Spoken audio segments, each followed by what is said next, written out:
Today we'll be discussing our top TV comedies of the 21st century, and we'll be discussing worms on the brain. This is Doctor versus Comedian.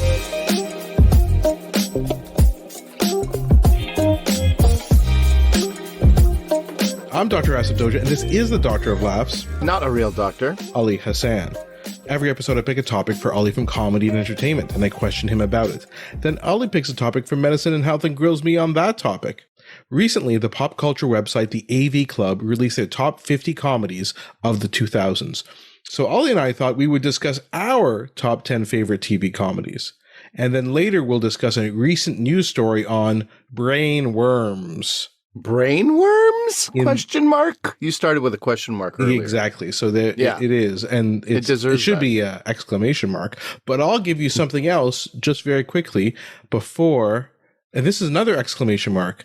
I want to say to you, with an exclamation mark on the end, Ali, happy birthday! Exclamation mark, question mark, question mark. It's too much. Thank you for all the It's the happy that's the question mark. That's so happy. Yeah, so today is Ali's birthday, yes. Do you have a big day planned for your birthday? It's a weekend when we're recording this, so. Yeah. I'm going to a writer's festival. Meeting a couple of writers who I like. Wake up, Asif! Sorry. Anyway, going to a writers festival, and then I'm going to go see some family and keep it kind of chill. Okay. I celebrate every day of my life like it's my birthday, Asif. There we go. Exactly. Well, I can't think of a better way to celebrate your birthday than for you and I to reminisce about the top comedies from the past 23 years.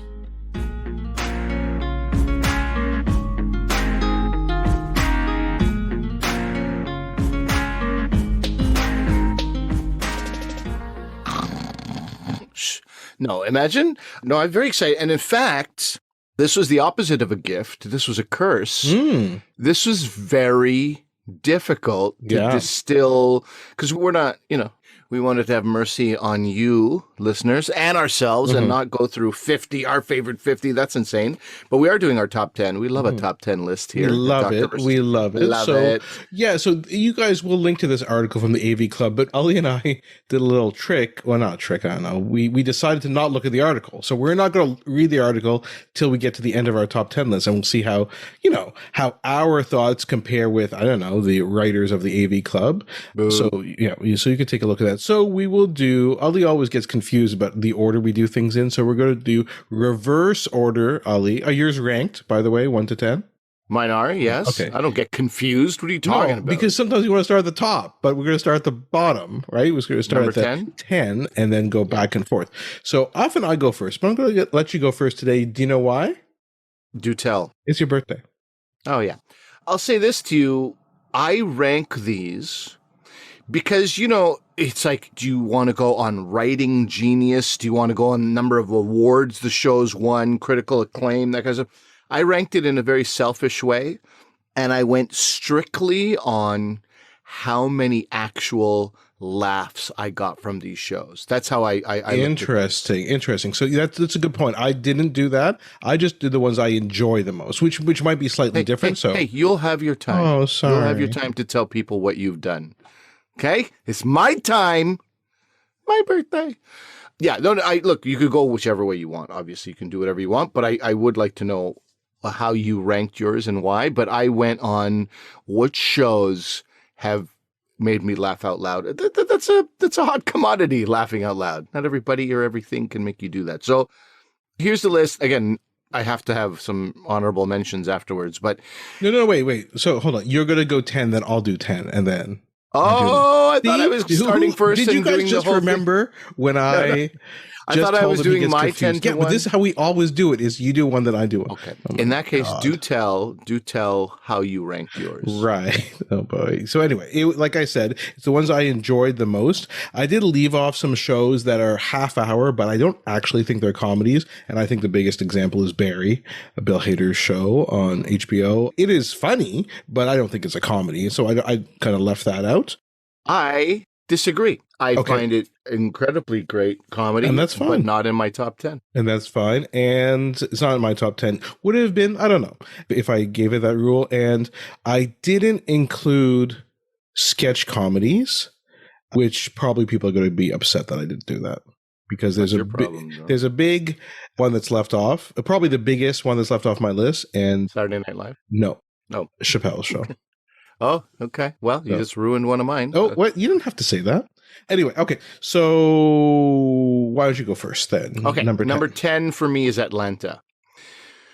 It's a combination of comedic and absolute genius. And sometimes I'm not laughing out loud because I'm just in awe of what Donald Glover and his brother and his team have created. I mean, that's why it's at 10. This is sometimes a number one show by so many different rankings, but I really find it to be, there's an episode in season 1 when he's in a jail, like a holding cell.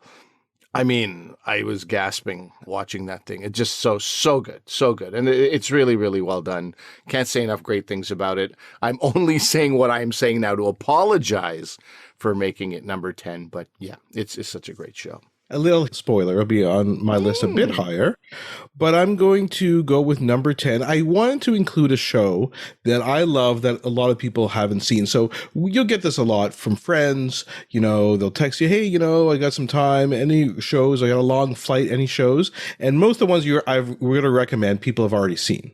But there's one comedy that I don't think a lot of people have seen, which I highly recommend, and it's Happy Endings.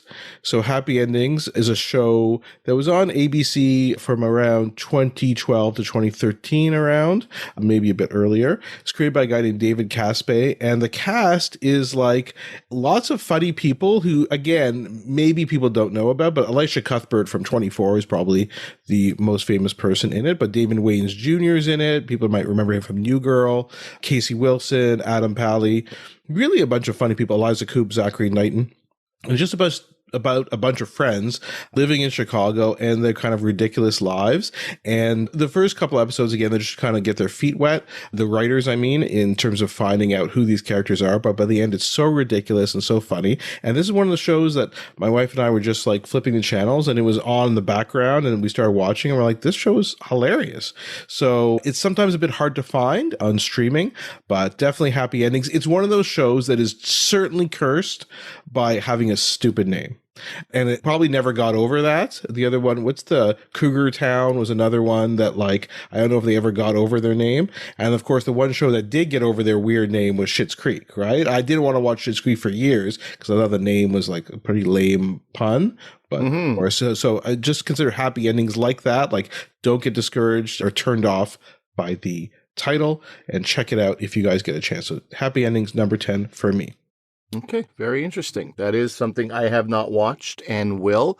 Here's something that I'm willing to bet you forgot about and is not in your top 10. It's the show Extras. You know Extras? Oh, yeah, I do. And we're going to talk about Extras a bit later in my groupings. But why don't you tell people about Extras in case you haven't seen it? Well, British sitcom. It's about people who are extras working in film and television and theater, actually, as well. Created by Ricky Gervais and Stephen Merchant, whose names you will hear again. Really so well done. Again, I'm going at laugh out loud moments. This probably should be a little bit higher up, but it's, again, shot mockumentary style, like The Office, which was also created by Ricky Gervais and Stephen Merchant. Very, very well received. Metacritic score of 81 over 100. That's very, very good. Award-winning show, Golden Globe, Primetime Emmys, BAFTA awards. It was just so great. And I think I also loved it because sometimes on set, when I have the privilege to be an actor, I watch these extras and you're just like, who are you? What brought you out today? What's going on in your mind? And just the thought that somebody else might be like, I want to not only ask myself that question, but explore that and then create a whole world around extras. So many laugh out loud moments from that show. I really, really like it. I mean, I can't disagree with you. It is really good. Some great cameos, right? Oh my God. Those, in what a poor light they are brave enough to show themselves into was some of the best stuff about that show. Yeah, Daniel Radcliffe was and Patrick Stewart. Patrick Stewart is probably the most ridiculous thing. Like, you can never look at him again the same. I won't ruin it for you if people haven't seen it. But Kate Winslet was also so good. They were so great in that show. Anyway, definitely it's worth a watch even just for that. I'll explain to you why it's not on my list. Yeah, I'll explain to you guys later. So better. Number 9 for me is Scrubs. So Scrubs is, of course, and this again, it's like I said, is it laugh out loud all the time? It often is very, very funny, but it's also poignant, touching. It takes place, of course, in a hospital, and it ran from 2001 to 2010. Like, the last season is a bit of a reboot, so maybe we forget about that. It was one of the best series finales ever.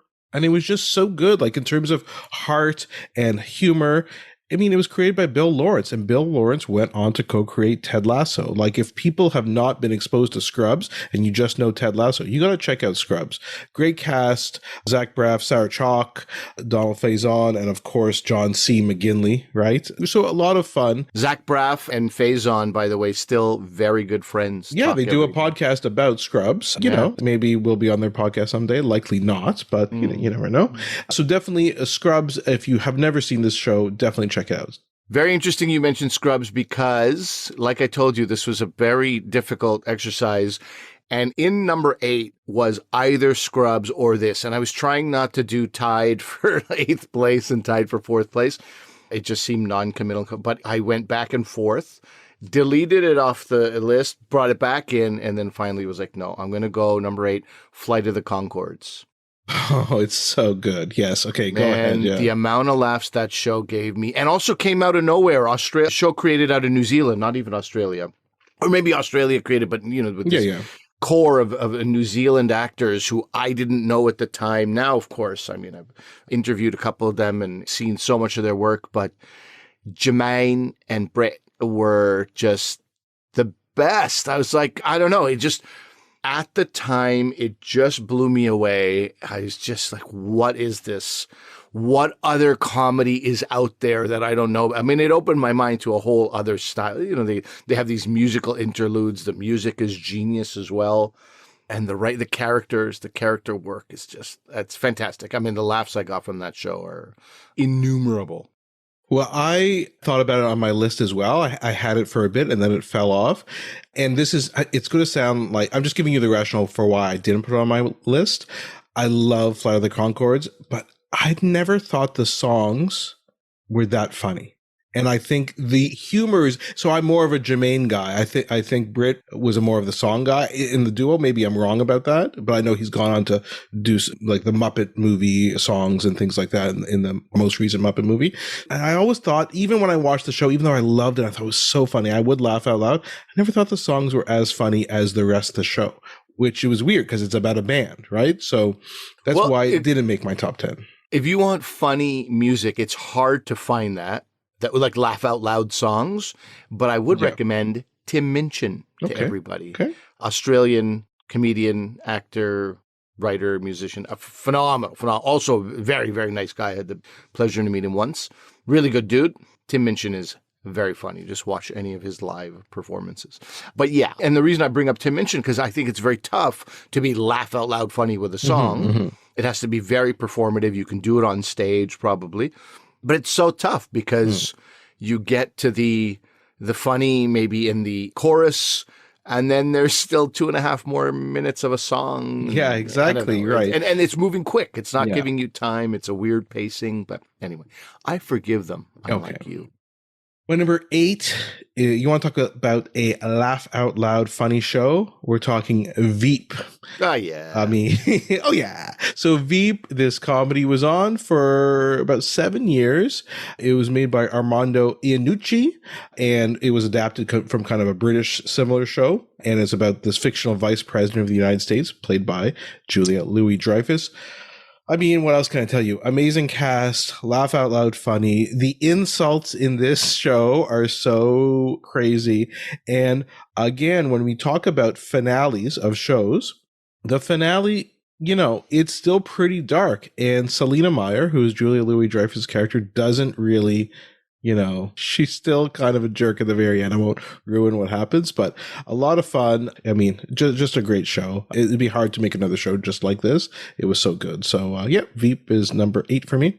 I'll talk more about that soon. Okay. Number 7 for me. This is a bit of a cheat. Not really, but sort of. It is Modern Family. Right now, Modern Family was sort of a very broad, sitcom, not bad broad, not a Big Bang Theory type of thing for me, but it was like a really classic American sitcom. But you want to talk about, Emmy Award winning. This thing is like, it won a total of 22 over the years, 75 nominations, Golden Globes.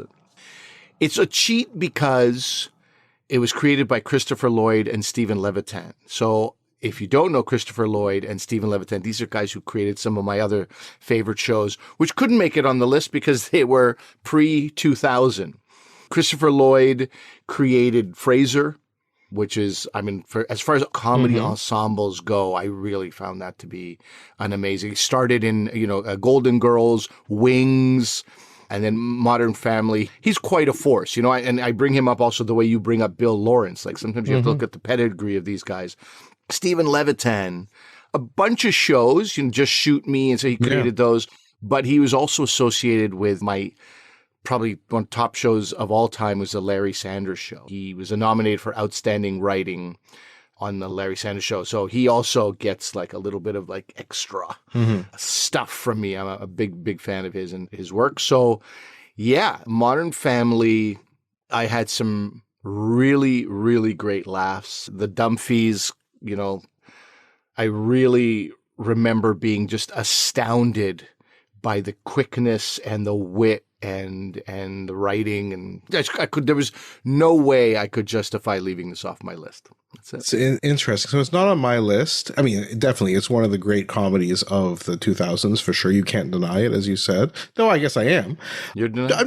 I'm not saying it's bad. It just wasn't in my top 10. If I had to have one critique of the show, I do think some of the straight kind of characters, I don't mean straight in terms of gay and straight, but the straight men or women, particularly Claire, played by Julie Bowen, and Mitchell, played by Jesse Tyler Ferguson. I think they are great actors. I don't think Claire was often a nag, and Jesse was kind of like, the counterpoint to Cam, who is Eric Stone Street. Great actor, great character. And I found that instead of developing those characters more over the years, they kind of like just dug into those stereotypes of them, which I didn't really love. And Manny, I don't really like either. So there are a couple characters that aren't my favorites in the show, or I didn't like the way they were written, even though I like the actors. But Ty Burrell is a genius, especially when you realize, I knew him before Modern Family from Dawn of the Dead, and he plays a total jerk in this. That's Phil Dunphy. Yeah, and that was it was a reboot of Dawn of the Dead, and I mean, he's just a great actor. We know him now from this comedy, but he's a great dramatic, smarmy, actor as well in some of his other roles. So I recognize your complaint, but I feel like Phil Dunphy, his interactions with Claire, and the work of his three children far outweighed any, like the meathead that Luke was for so many years. I was like, oh my God, how do they get a kid to just nail this? This is just so, so good. And these kids were at a certain age where I'm like, I don't even think they appreciate the humor that they're delivering. I'm not sure if you look back on it that Luke is that good of an actor, but anyway, now I'm being a bit too negative. So too much. We should probably move on. Okay, give me your number 7. So number 7 is Fleabag. So Phoebe Waller-Bridge, basis off her one-woman show. Again, Phoebe Waller-Bridge we talked about recently when we talked about our summer movies, and she was in Indiana Jones and the Dial of Destiny. I mean, she is so funny. Her looks to the camera are just amazing, and it is, not just funny, but deeply sad. And she's a person who's had some moral injury and devastating to herself, and how she's trying to deal with this. Of course, everybody remembers, I think the second season has, of course, Sexy Priest, played by Andrew Scott. I mean, it's almost a perfect 2 seasons of television. I can't say enough about this show. Amazing. I've only heard good things. I spent the last few days chatting with a few friends, comedic buddies, about their top 10s, and Fleabag came up. I have not watched it, if you can believe that. Wow, that is a must watch. And also, I know sometimes people are like, yeah, I can't commit. Say you hadn't seen Modern Family. We're talking 11 seasons. That's a lot. Fleabag is 2 seasons, 6 episodes each. You'll burn through them very quickly. So an easy one to kind of get under your belt if you're trying to catch up on some of these. Sure. Full disclosure, I think I only watched 6, maybe 7 episodes of Modern Family. I really didn't. I wasn't able to. Yeah. God. I got busy. Number 6 might be surprising to you or some is The American Office. slow start, rickety start, a start I didn't fully appreciate because it was too much like the British Office. It was a full, and I hadn't done any acting at the time. I did not appreciate the time it takes for you to get that momentum in a show. You need episodes for everybody to be like, hey, this is who we are. This is what the growth of this character, that's what you can read that all on paper, but it's only in the doing that you start to feel like, okay, as an actor, I'm now understanding my role. As an ensemble of actors, I'm now understanding how we interact with each other. And I feel like this thing ripened over the seasons, and then I didn't really watch it. And, one of my favorite comedic actors is Will Ferrell. I don't know how, but I stopped watching it once Will Ferrell came in. So that said, the years that I did watch, there was some incredible comedy. And I recently listened to, and I think we've talked about this on the podcast, I recently listened to an interview with Mindy Kaling on Fresh Air on NPR, and she was saying this is a show that could never be made today. And so I think there's something about that too, that we had this collective moment. I watched my daughters, my son, my 11-year-old who just turned 12, he just finished The Office. And like that was he was so focused. Okay, time to go to bed. Can I watch 10 minutes of The Office? This was his negotiating. So I was walking in and out while he was watching it. I'd watched some episodes. So I have been revisiting some of the genius of this show over the last few months. And it is great and super inappropriate. I'll get to The Office in a little bit.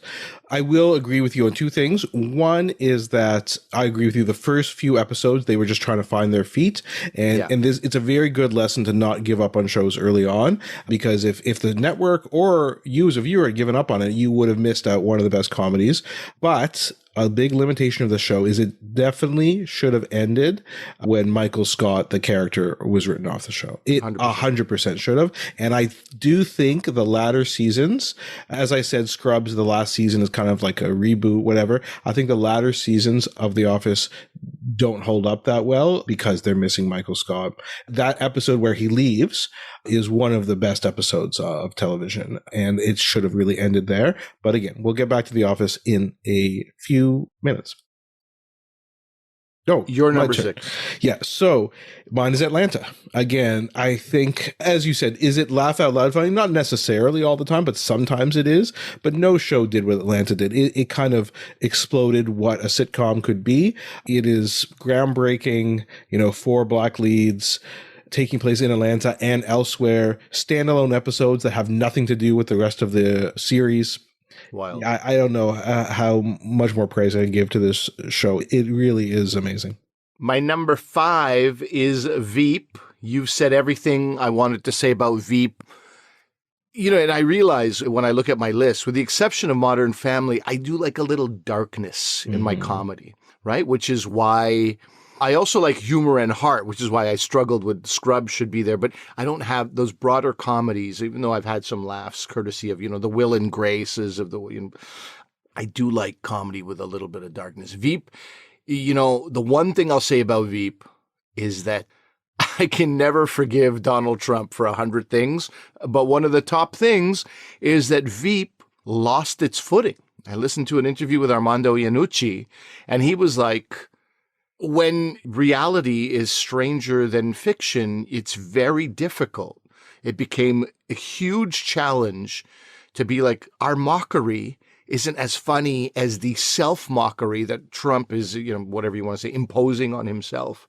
And I think that signaled the end. I mean, look, they had a great run. They were, unbelievably, mercilessly entertaining the entire way through, in my opinion.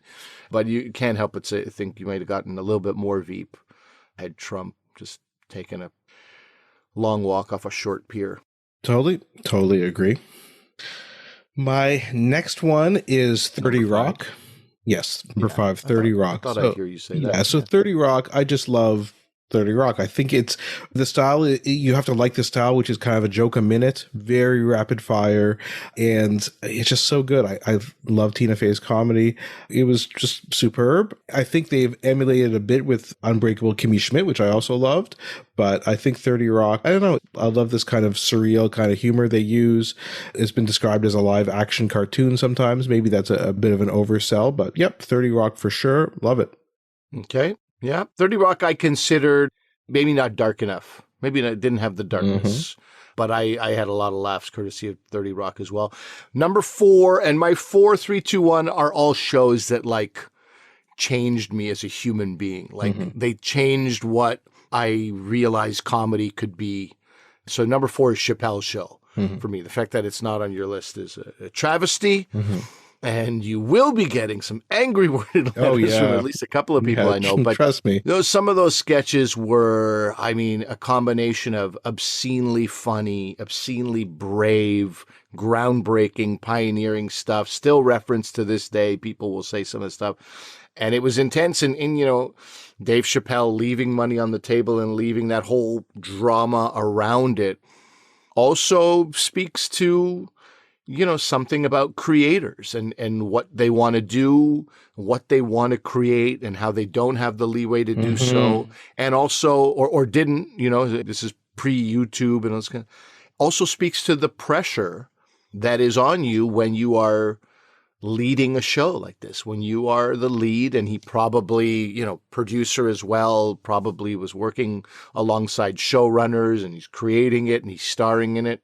It is a tremendous, tremendous amount of pressure. And I think that, to me, that suggests how hard he worked on making this amazing. None of this stuff comes easy. So it's even more appreciation. That drama creates more of an appreciation for me of this show. No, it makes sense. And as you said, we will get lots of angry letters and emails. As I'm thinking of, there are going to be a couple shows that are not included on our list that people are going to go insane. So that's one from my list that's not. But the next one for me is Parks and Recreation. I absolutely love this show. Again, a show that, just like the American Office, took a couple episodes. They had to get the Leslie Knope character correct. They thought she was like a Michael Scott, like kind of annoying, but in fact, it's her heart and her commitment. You're not making fun of her commitment to politics, right? That's the endearing quality of her. And she believes in municipal government. So, and just such a funny and heartwarming, the episode where they're going on the ice for the guy who does the free throw. Like, as a classic, whenever Ali's family comes to visit us, the kids always watch that one episode. The Comeback Kid is the name of the episode. I was struggling there for a second. It is laugh out loud funny every single time you watch it. A superb show. Loved every minute of it. So definitely Parks and Rec. Again, we're talking about, it's all is connected, right? The Office, Parks and Rec, and some of the other shows, Good Place, which didn't make my list. These are all kind of connected by the same people. Mike Schur, Greg Daniels, all these guys are connected together. So very similar kind of shows, but Parks and Rec is definitely up there on my list. Yeah, didn't make my list, hovered around number 10 for a while, eventually got bumped. I would consider that one of my honorable mentions. A lot of laughs, courtesy of that show. But yeah, I don't know. It just couldn't edge out the other shows I have here. My number 3, I don't know if you even thought about this one, The Ali G Show. Ah, yes. No, it's not on my list, but yeah, absolutely. Man, sitting, like I told you, just changed me as a human being. I was like, I didn't know I could feel this level of entertainment, laughter, and discomfort at the same time. I just didn't know it was possible. Now it's a whole different world, right? We're talking about multiple movies, Borat and Bruno, that, but those didn't exist. This was just Sacha Baron Cohen going deep into these characters and doing these mock interviews with people. And it was insane. It was absolute insanity. The entire time, you're like, how is he doing this? How did he get this interview? How is this person not realizing what's happening here? And you're watching a human being just do calculations in their mind about, like, what is happening here? This person is a moron. Or is this person, what's happening? I mean, he's an absolute, certified genius. His commitment to character is unparalleled. And the laughs I got off that show sitting in my buddy Q's basement. Shout out to Q. A lot of these shows was just late night basement watching. Sometimes we'd end our night early and come back just so we could sit there and watch these shows and, eat late night Pakistani food. I'm less healthy because of all this TV watching, but healthier up in my mind. So yeah, number 3 is with the Ali G show. It's not on my list. Again, probably because I left aside sketch comedy shows, but can't disagree with anything you said. My next is another. You want to talk about dark and misanthropic? It's Curb Your Enthusiasm, right? It is hard to find a show that is so unique, so funny, and it was very hard for other shows to try and emulate this.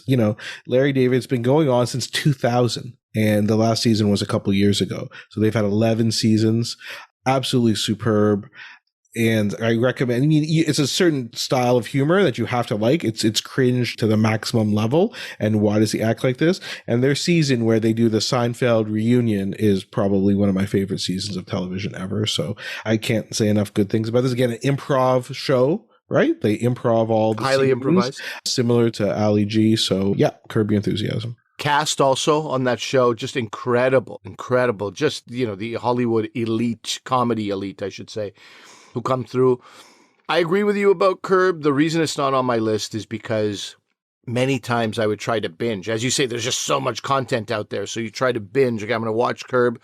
My limit was 3. By the 3rd episode, I'm like, now I'm just feeling too uncomfortable. I can't keep watching this. This is like, and it's always diminishing return. Like the first, yes, Curb Your, and you hear the music and you're like, amazing. Oh, what's Larry going to do this time? Oh my God, this is hilarious. Number 2 is like, okay, all right. Okay. And by the 3rd one, it was like science. I couldn't last through that 3rd episode. So to me, that is far too much of a negative for me to put it on this list, but he's an absolute genius. That's a problem with me, not with him. And by the way, as people know, Ali and I don't share our lists. We're hearing each other's list for the first time, but I'm going to make a prediction that our final 2 are the exact same, perhaps in different orders.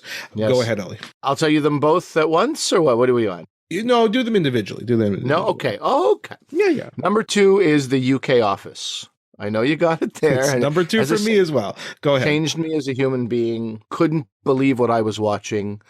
Still quote that show every day. When you deliver a line from The Office just for no reason and somebody else connects with that, is a kinship. It's a bond. It's like you read the same series of books as somebody. It's you have a same shared experience, the same shared sense of humor. I mean, it was absolutely insane, and I could rewatch that every year for the rest of my life. Like it's brand new in a way every single time I watch it. Absolutely love it. When my daughters were watching the US Office, I was like, you really got to watch the UK. And they're like, yeah, we tried, we didn't like it. And I was like, you're not staying in this house much longer. I know. I got to convince my kids for the same thing as well. Like, people don't understand. This is the originator of this kind of humor. Mockumentary, looking at the camera, cringe. This is the 2000's humor, was originated by Ricky Gervais and Stephen Merchant, right? That's how it happened. It's number 2 for me as well. It's hard to explain to people how influential this show was. You would not have everything we talked about, Mike Schur, Greg Daniels, everything that came afterwards is because of this show. And it is hilarious. And again, I do feel bad. It's like, when I was growing up, I watched the movie Casino, and then I watched Goodfellas. Just the way it happened, I watched Casino, and then I just never got around to seeing Goodfellas afterwards. I'm like, oh, this Goodfellas is a bit of a copy of Casino. No, it's clearly the other way around, right? And this is the same thing. You watch the American Office, but yeah, this British Office is kind of a copy. No, this was the originator. So my cheat was, because the British Office is so influential, that's why I didn't put the American Office, because you can't have one without the other. And that's why Extras, Life is Short, all these ones that kind of came, these Ricky Gervais shows afterwards, this was the originator. So it kind of trumped everything else. You also left yourself some extra space in your list by not putting them on there. Very smart. Now you see my little trick there. Okay. Well, I was focused on laughter. I was really focused on laughter, so I said I had to get fair enough. And number 1, I was going to say my number 1. Our number one is, and the greatest thing is, when people talk about this show, you're pretty much subtracting one full season out of it. You're not even talking about that final season. No. Like that, it doesn't even the ones on in. Netflix, just ignore. Yeah. Well, yeah, the Netflix. Well, it's all on Netflix, but no. The ones that were made for, correctly. Yeah. Yeah. Yeah. Oh, yeah. Wait a minute. There was two There was made for two Netflix? made for Unbelievable. Netflix, yeah. Don't even, yes, forget both of them. It's Arrested Development, obviously. I mean, it's perfection. Yep. It's absolute perfection in comedy. I don't know how to say. If you don't get it, then like I said, there's this comedy kinship, right? Asif and I sit here opposite each other with differing views about things, but there's like those basic things that you got to have as friends. And it's just like this incredible shared experience you also have with people who have watched this show. It was, now I like to say groundbreaking, but Larry Sanders is the reason Arrested Development exists, right? This is like people are inspired. But that character work, those storylines, those performances, I mean, just some of the greatest stuff I've ever seen. And again, a show that I could rewatch over and Me over too. again. And again, one of my daughters watched it, loved it. Again, she bailed after the first 3 seasons because there's no real point in continuing and watching that show. And some people might slight it, but come on, those came out years and years later. We're talking about the first 3 seasons. It is just, as you said, it's perfection, comedy perfection, a lightning in a bottle. It's hard to capture this kind of magic again. And you see where everybody else went on afterwards. Will Arnett, Jason Bateman, the whole cast. Yeah, it's perfect. So like I predicted, our last 2 were exactly the same, but they make sense because they're really, I think, the funniest comedies of the past 23 years. And before we just wrap this up, Ollie, I got to mention something.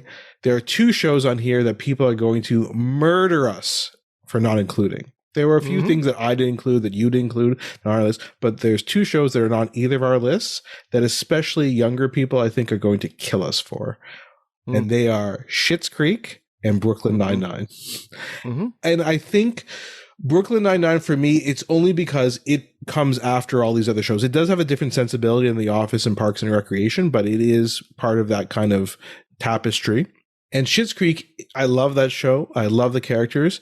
I'm not sure it's as laugh out loud funny as the shows or as groundbreaking as something like Atlanta or Chappelle's Show, So I desperately wanted a Canadian show on here, but I stuck to my what shows have made me laugh the most. And that's the only reason. Schitt's Creek is a great show. It's a great show. It deserves all the accolades it gets. A couple of other honorable mentions for me were also Reservation Dogs and Sort of. These are both very different types of comedy. This is the opposite of, Scrubs, Modern Family. It's very low key. The type of comedy in the last few years I've really come to connect with. I'd be remiss not to mention Reservation Dogs and Sort of. And as I was talking to a friend of mine, my buddy Rob Baker, shout out to Robbie, one of the funniest dudes I know, sketch performer out of Toronto. He mentioned one that I don't know about at all. And he said this would be in his top 5. I asked him for his top 5 and he said W1A. Do you know it? No, I never heard of that before. No. So a British show. He said, again, this combination of darkness and ridiculous comedy, and it's just phenomenal. So I thought I'd throw it out there. I know nothing about it. And Fleabag was also one of his top 5s. He likes that dark British stuff. All right, Asif, before we wrap up this section, of course, we would be complete monsters to not let people know what the AV Club's best was. I forgot. And we won't read their 50. Let's look at their top 10 as well. Something that you and I have both not done. I've had this page bookmarked at the right spot for quite some time here. I'm going to quickly scroll through 20. Listen to this. Yes. 19 Office UK. So not even in their top 10. Top 10. Okay. Problems. Okay. Nathan For You, 18. We didn't talk about Nathan Fielder, but I respect that. The Good Place is number 16. I'm not going to read every one of them out, but I love The Good Place. Very innovative show. Curb Your Enthusiasm, number 14. Yikes.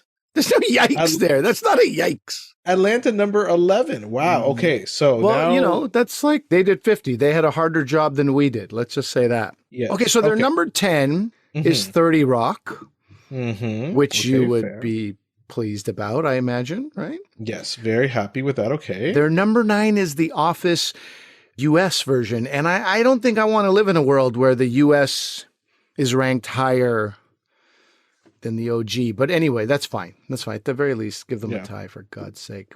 They Like You for number 8. They've got Fleabag there. Yeah, very nice. Their number 7 is New Girl. What do you think of that? I mean, I like New Girl. Yeah. I think it was a fun show. The cast as a whole was great, but better than some of these other ones. I don't know. I think it's pushing it a bit.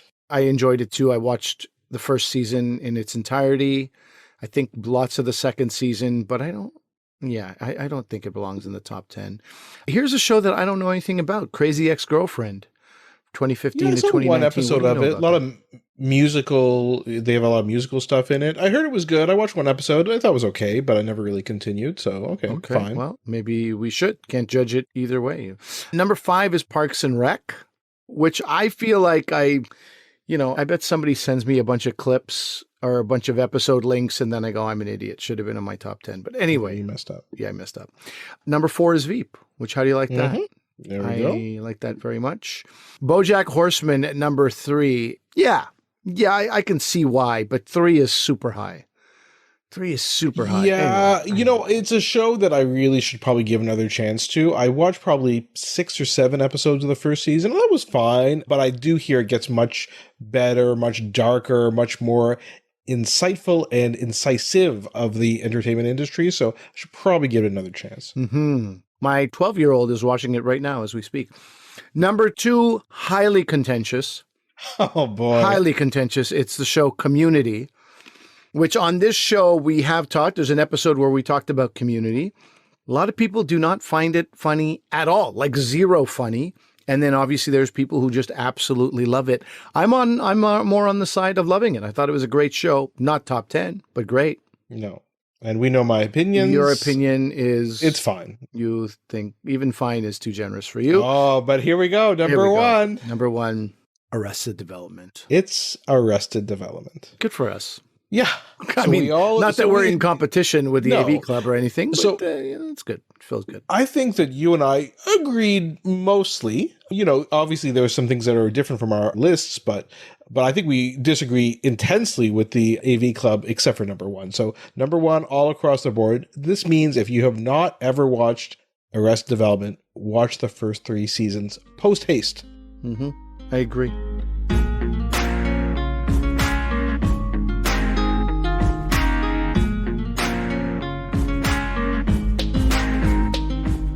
All right, Asif, we are talking about something near and dear to your heart in this medical section. Worms.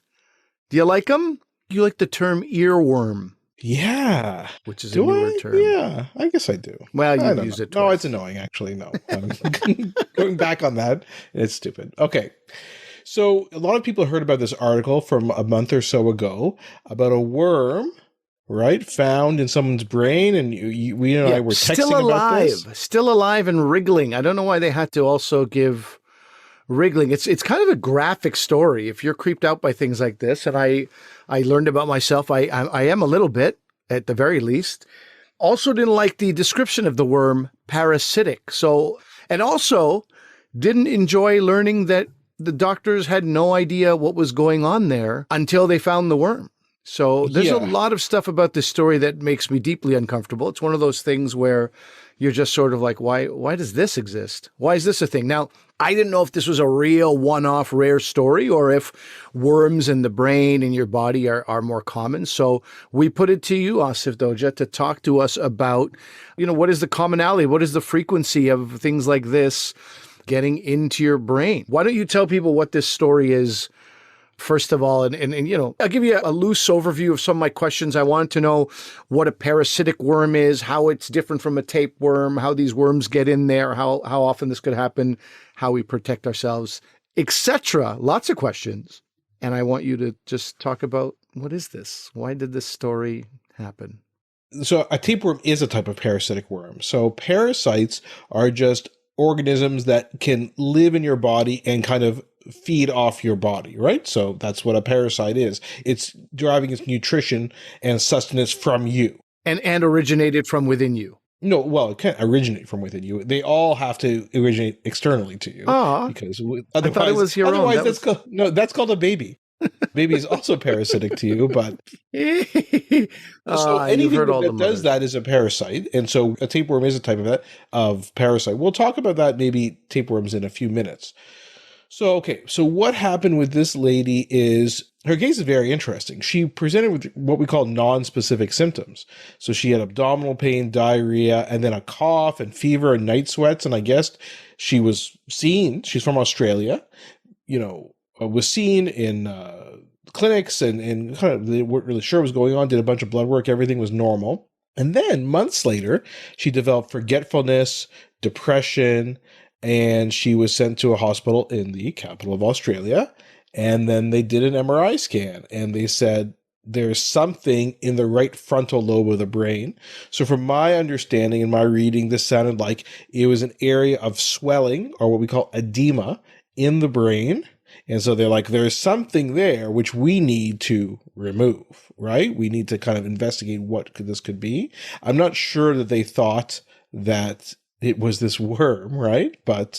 And so then they had the surgery and basically they found it. Now, a lot of times these worms that we find in the brain, sometimes they're alive for a certain point and then they die. But the fact that there was a live wriggling worm, as you're saying, in her brain is pretty unusual. And apparently this was several centimeters long. They have pictures of it on some of these news stories, which we'll link to. So pretty disturbing. The craziest part is they didn't know what it was, right? When that's what you were implying. Like they're like, we don't know what this is.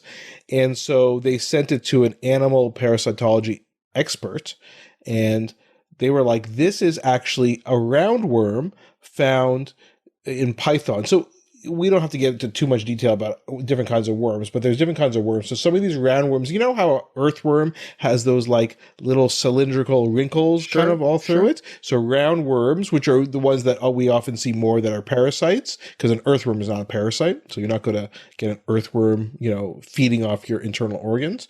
So usually roundworms without these ridges on them, these are ones that can be more parasites. See, my biology degree came in handy right there. So this roundworm is usually found in pythons. So it's weird because this woman is not a python, nor does she eat pythons, but she actually lived near a lake that was inhabited by carpet pythons in an area of New South Wales. Oh, my favorite type of python. So she didn't really... The carpet pythons? Yes. What do you know about them? Not a thing at all, but a carpet is not very threatening, so I like that about them. That's right. I don't know anything about them either. Better than a strangling python. You know what I mean? Exactly. So she didn't have any contact with the pythons, but she would forage in the area around her house for warrigal greens, Warrigal, which is a native leafy vegetable, which I've never heard of, but I don't live in Australia. So anyway, she was foraging around for these greens and she would cook and eat them. So the idea is maybe she got contaminated with the roundworm, eating the eggs of the roundworm. A lot of jokes in Australia about that's why I don't eat my veggies, mate. I'm sure a lot of that's right Australian accent, but yeah, there's a lot of people who need reasons not to eat their greens, and they got one there. Right, because people say the carpet python may have spread its parasite via its feces, so it pooped on those warrigal greens. Then she touched them, maybe cross-contaminated her food, her cooking utensils, and then got sick by this. As well, this parasite, so never been described before in humans, this is the first time, but it's highly invasive. So its larvae, so its juveniles, its little babies, were present in other organs of the body, including the lungs and the liver. Okay, so that's why, because this is what I was trying to understand as well. They described her, you said she had the dizziness and forgetfulness, but she also had abdominal pain and diarrhea. So I was trying to figure out what the connection is there. So it was everywhere in her body, which is scary, right? Insane. So apparently she's being treated and is doing well. But yeah, that's kind of this very rare case, but it has this bigger story about, worm or parasitic worm infections in humans, right? It does. So, and that is more common. Those are the tapeworms that you're talking about. And those are the ones found typically in stomach, intestine, so on, never in the brain. No, they can go everywhere. So let's talk about this. So all specifically, there's lots of different kinds of tapeworm infections and worm infections that you can get. Like there's many, many ones, and maybe on future episodes we can talk about. But we're talking about the brain. So let's talk about one that we see. In fact, I saw a patient today with this. Come on. Strangely enough. Yeah. So though it's extremely rare, this is something called neurocysticercosis. Okay.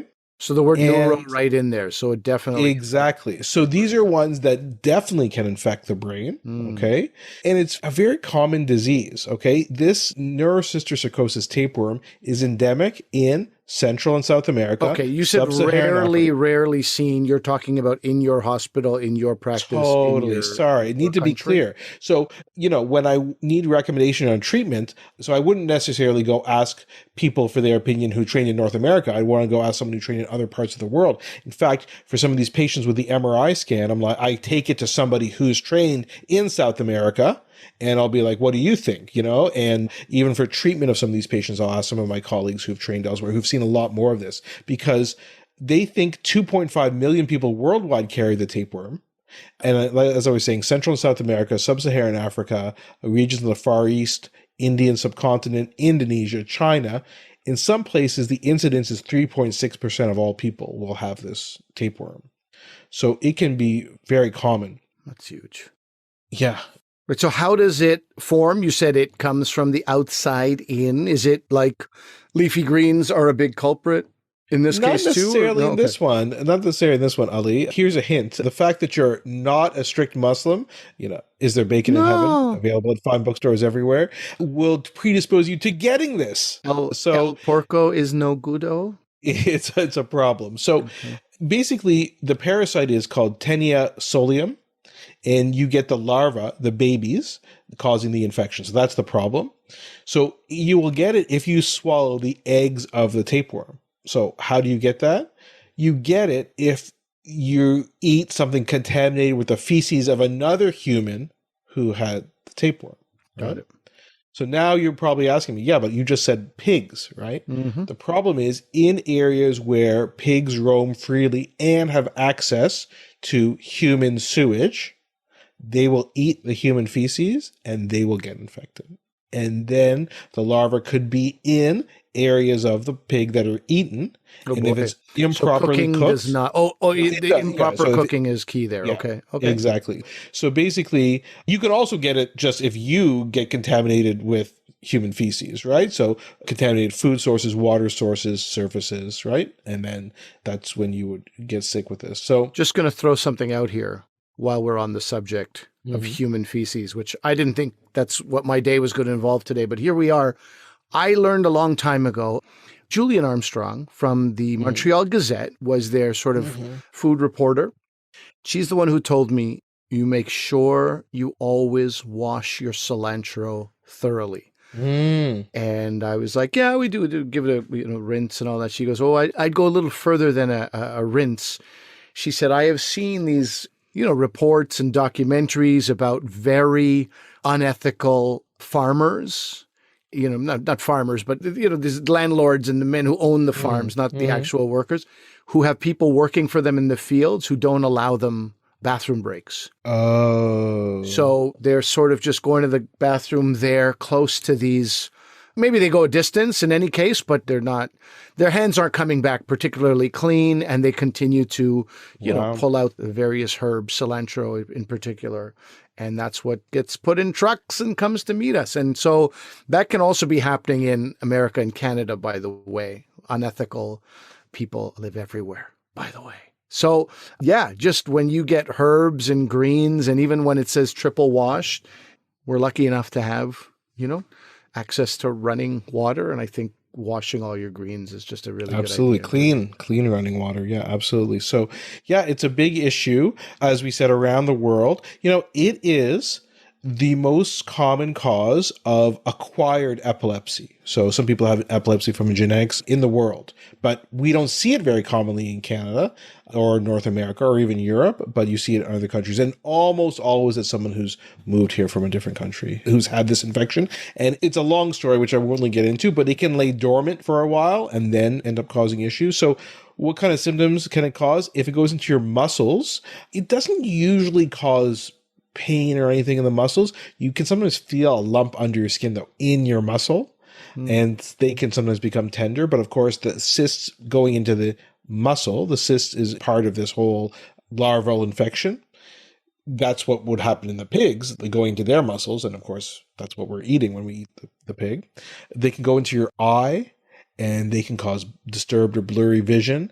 If they get really infected and swell, you could have detachment of your retina. But the main concern is it goes into your brain or spinal cord. So as we said, seizures are very common, headaches are very common, but you can have confusion, balance problems, or excess fluid on the brain. That's what hydrocephalus is, water on the brain, excess fluid, and you could die.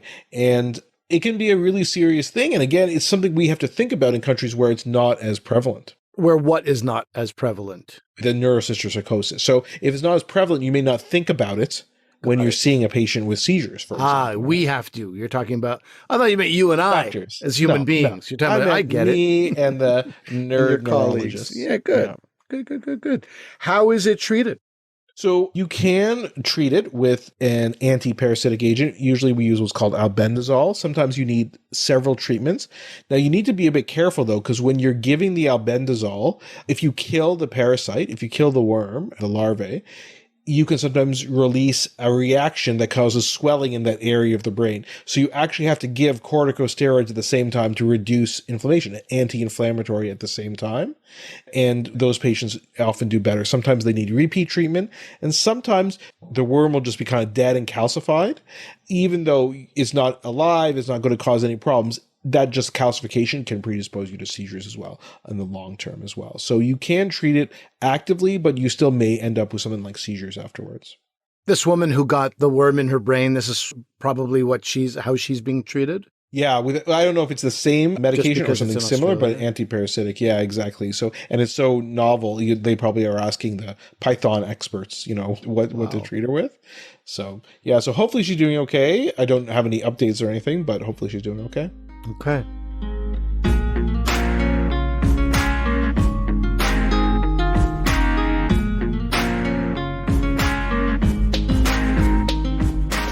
So that's our episode for today. Let us know what you guys thought about our top 10 favorite comedies of the 2000s. I think people are going to disagree a lot, especially some of the things we left out. See what you thought. But ours was better than the AV Club. I think we can all agree about that, right? I'm with you. Yeah. And let us know any other topics you want to hear about. More worms in the brain. There's many other parasitic infections that would be interesting to perhaps talk about, but definitely the one we talked about today, the neurocysticercosis, is actually quite common, whereas the python worm in your brain is quite uncommon. So we kind of went to the spectrum of those in terms of what you see around the world. If we can sum up today, it's watch Arrested Development, but not the Netflix seasons, and wash your greens. Those are two good takeaways. Yo. And cook your pork, yo. So reach out to us, drvcomedian@gmail.com, drvcomedian on Twitter, Facebook, Instagram. We are everywhere. I haven't started calling it X yet, and let's just say I never will. How about that? But remember that although I'm a doctor, I'm not your doctor. Medical issues we talk about are for your interest and information only, but they're not medical advice. Please consult your medical professionals for actual medical advice. Thanks for listening. Bye.